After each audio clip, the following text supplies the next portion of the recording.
Executive magistrate, इसके जो provision है वो सेक्शन 14 से लेकर 17 तक दे रखे हैं। तो पढ़ते हैं सेक्शन 14।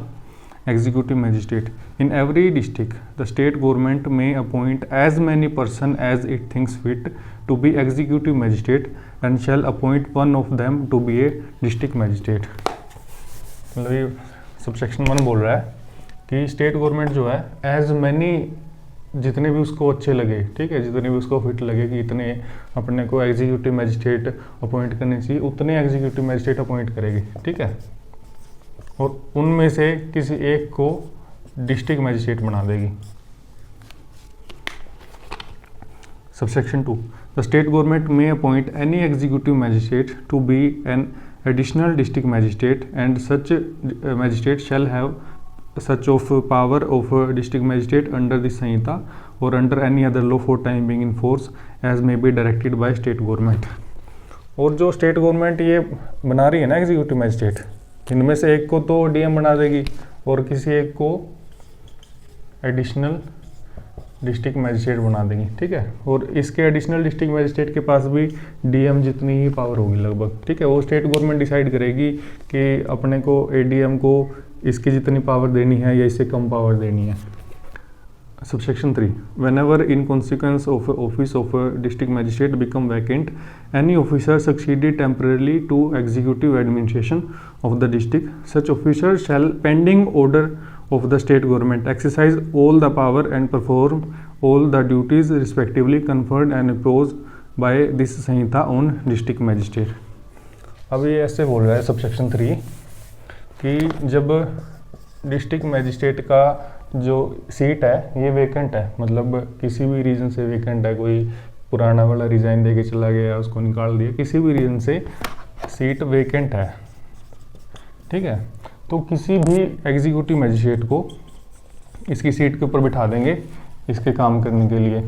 और ऐसा माना जाएगा कि जो एग्जीक्यूटिव मजिस्ट्रेट है ना, ये डीएम की फुल पावर का यूज़ करेगा, जितनी पावर एक डीएम की होती है उतनी ही पावर ये एग्जीक्यूटिव मजिस्ट्रेट यूज़ करेगा जो इसकी सीट पर बैठा है, ठीक है। और इसमें एक लाइन है pending order of the state government, इसका मतलब ये है कि ये एग्जीक्यूटिव मजिस्ट्रेट डीएम की सीट के ऊपर बैठ गया, ठीक है, डीएम की सीट के ऊपर बैठ गया तो ये फुल पावर यूज़ करेगा बैठते ही। बट बाद में स्टेट गवर्नमेंट अगर ऑर्डर देती है कि भाई तू फुल पावर यूज़ नहीं कर सकता, तेरे को इतनी पावर यूज़ करनी है जितनी हम बता रहे हैं, तो उस हिसाब से पावर का यूज़ करेगा। तो पेंडिंग ऑर्डर का मतलब ये है कि स्टेट गवर्नमेंट का ऑर्डर पेंडिंग है, उसके ऊपर भी इसको कितनी पावर देनी है, और जब तक उसका ऑर्डर नहीं आ जाता, फाइनल ऑर्डर नहीं आ जाता, तब तक ये फुल पावर का यूज़ करेगा। Subsection 4 the state government may place an executive magistrate in charge of a sub division and may relieve him of charge as occasion require and magistrate so place in charge of sub division shall be called sub divisional magistrate. Subsection 4 में ये बोल रहा है कि state government किसी भी executive magistrate को एक सब डिवीज़न का इंचार्ज बना सकती है, ठीक है, और जो एग्जीक्यूटिव मजिस्ट्रेट सब डिवीज़न का इंचार्ज है उसको बोलेंगे अपन SDM, sub divisional magistrate. Subsection 4 the state government may by general or special order and subject to such control and direction as it deems fit to impose delegate its power under subsection 4 to DM। Subsection 5 ये बोल रहा है, 4 में अपन ये देखा कि state government जो है सब डिवीज़न के अंदर किसी एग्जीक्यूटिव मजिस्ट्रेट को बैठा देती है, और जो एग्जीक्यूटिव मजिस्ट्रेट सब डिवीज़न का इंचार्ज होता है इसको एसडीएम बोलते हैं। सबसेक्शन 4 में ये काम स्टेट गवर्नमेंट कर रही है। सबसेक्शन 5 ये बता रहा है कि जो ये पावर स्टेट गवर्नमेंट की है किसी एग्जीक्यूटिव मजिस्ट्रेट को सब डिवीज़न का इंचार्ज बनाकर उसको एसडीएम बनाने की, ये पावर कोई डीएम भी यूज़ कर सकता है। मतलब एक डीएम के पास भी पावर होगी कि वो किसी एग्जीक्यूटिव मजिस्ट्रेट को किसी सब डिवीज़न का इंचार्ज बनाकर उसको एसडीएम बना दे, ठीक है। Subsection 6 nothing in this section shall preclude the state government from confirming under any law for time being in force on a commissioner of police all or any power of executive magistrate. Subsection 6 ये बोल रहा है कि state government के पास power है कि वो किसी भी कमिश्नर ऑफ पुलिस कमिश्नर बोलते हैं जिसको अपन, उसको किसी एग्जीक्यूटिव मजिस्ट्रेट की पूरी या थोड़ी पावर दे सकती है जैसा उसको ठीक लगे। अब मान के चलते हैं कि एग्जीक्यूटिव मजिस्ट्रेट के पास बहुत ज़्यादा काम आ गया, ठीक है। डीएम से भी नहीं संभल रहा है, एसडीएम से भी नहीं संभल रहा है, एडिशनल डीएम से भी नहीं संभल रहा। अब एकदम से तो कैसे अपॉइंट कर देंगे अपन नए एग्जीक्यूटिव मजिस्ट्रेट को, तो क्या करेंगे, कोई कमिश्नर जो है उसको एग्जीक्यूटिव मजिस्ट्रेट की सारी या जितना स्टेट गवर्नमेंट को सही लगता है उतनी पावर इसको दे देंगे। इसको बोल देंगे भाई तू आज से एग्जीक्यूटिव मजिस्ट्रेट के काम भी संभाल लियो। उसके बाद आ जाता है special executive magistrate. The state government may appoint for such terms as it thinks fit executive magistrate or any police officer not below the rank of superintendent of police or equal to be known as special executive magistrate for particular areas or for performance of particular functions and confirm on such special executive magistrate such of power as are conferable under this Sanhita on executive magistrate as it thinks fit। जो section 15 है वो ये बात कर रहा है special executive magistrate, यही है ना, special executive magistrate. Special executive magistrate कब बनेगा, जब मान के चलो अपने पिछली वीडियो में रेंट वाला एग्जांपल लिया था, ठीक है। यहाँ पे भी ऐसे कुछ एग्जांपल लेते हैं कि कुछ स्पेशल तरीके के मैटर हो रहे हैं, मतलब क्या एग्जांपल है,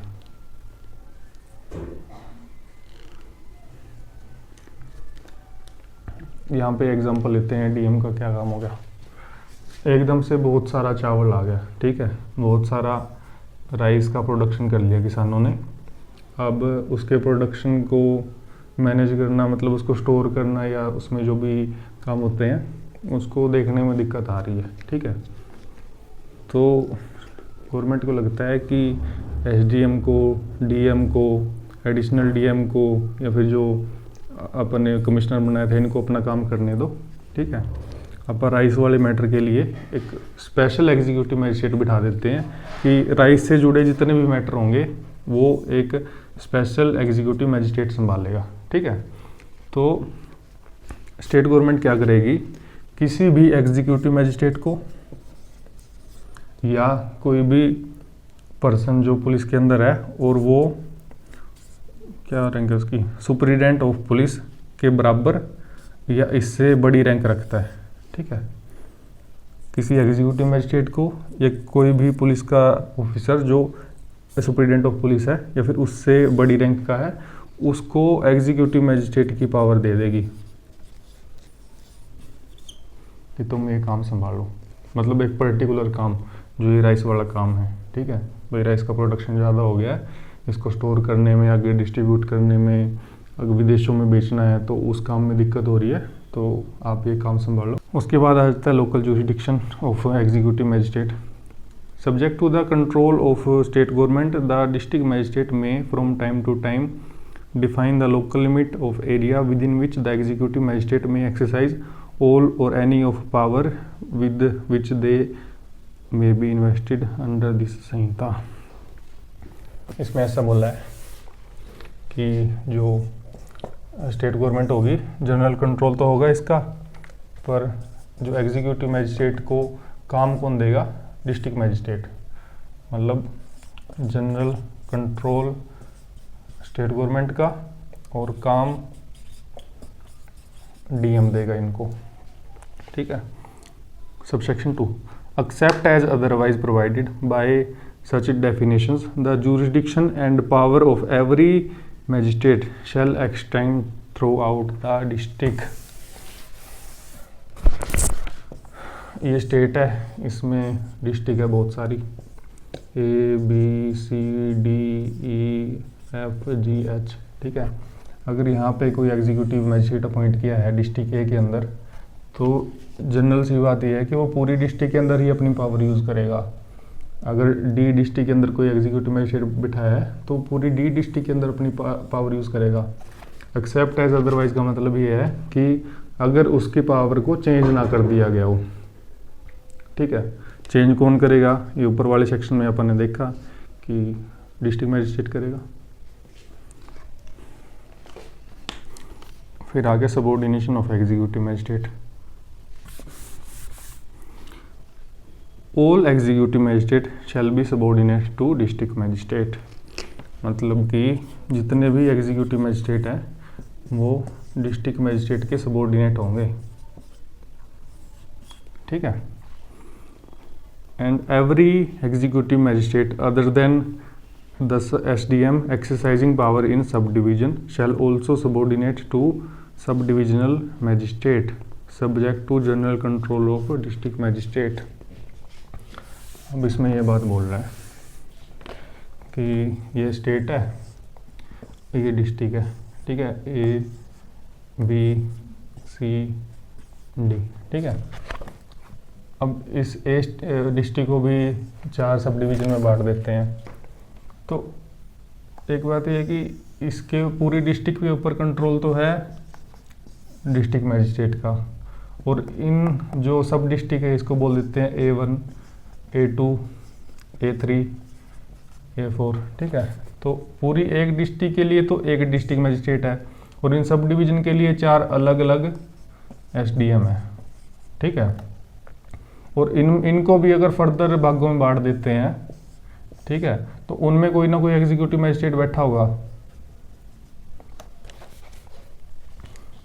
तो यहाँ पे कहने का मतलब ये है कि ये जितने भी एग्जीक्यूटिव मैजिस्ट्रेट है ना, इनके ऊपर कंट्रोल होगा डिस्ट्रिक्ट मैजिस्ट्रेट का, ठीक है।